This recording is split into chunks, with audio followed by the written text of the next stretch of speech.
Kelompok pasukan Sens Rusia membombardir pertahanan Ukraina di dekat Neyort-Donetsk. Dalam rekaman, sejumlah personel Ukraina melarikan diri setelah posisinya dibombardir artileri Rusia. Kelompok pasukan tengah Rusia melanjutkan operasi ofensif, menerobos dari Gorlovka ke Torets, Dzerzhinsk. Serangan terhadap New York, atau Novgorod, juga terus berlanjut.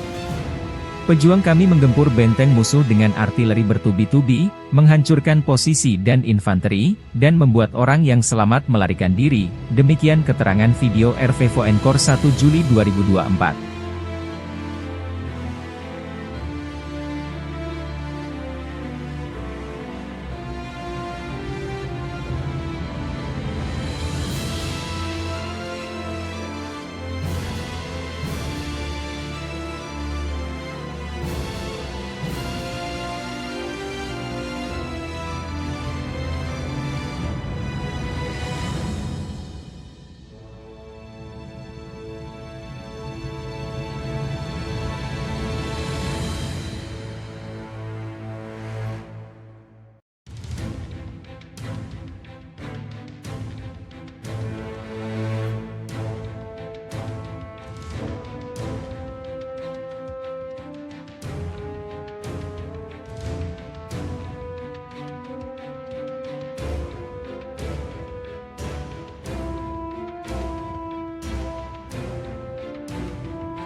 Download Tribun X sekarang, menghadirkan lokal menjadi Indonesia.